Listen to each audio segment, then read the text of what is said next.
Masalah error pada sistem PPDB ini membuat banyak calon siswa yang sebelumnya tidak lolos jalur afirmasi tidak bisa mendaftar kembali melalui jalur zonasi reguler pada hari ketiga PPDB Rabu kemarin.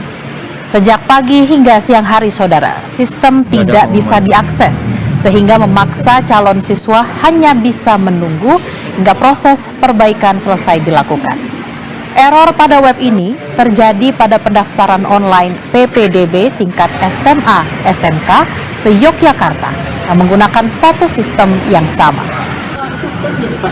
Ya, anak-anak yang kemarin sudah daftar di afirmasi dan mereka tidak diterima, hari ini sistemnya belum bisa untuk mendaftar lagi ke zona zonasi, sehingga mereka masih menunggu proses perbaikan sistem yang ada di Pura.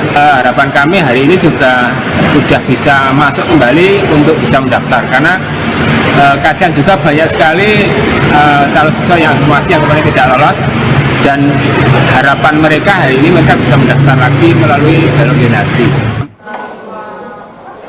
Usai orang tua memprotes hasil seleksi PPDB tahap 1 di SMA Negeri 4 Depok, Jawa Barat, Ketua PPDB SMAN 4 Depok Indri Diana Nufus mengklaim proses seleksi PPDB tahap 1 dengan jalur zonasi dan afirmasi sudah dilakukan sesuai dengan aturan dan ketentuan yang berlaku.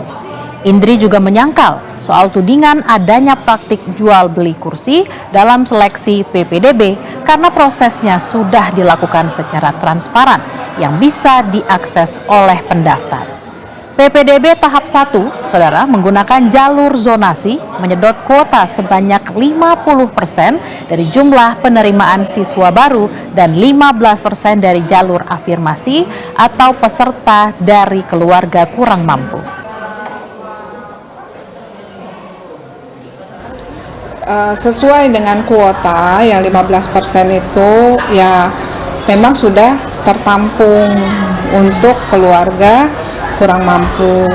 Nah, penjaringannya keluarga yang kurang mampu itu harus memiliki data kartu-kartu dan juga tertera di Dinas Sosial, atau kita bisa menyebutkannya dengan DTKS. Penghitungannya dengan menggunakan jarak.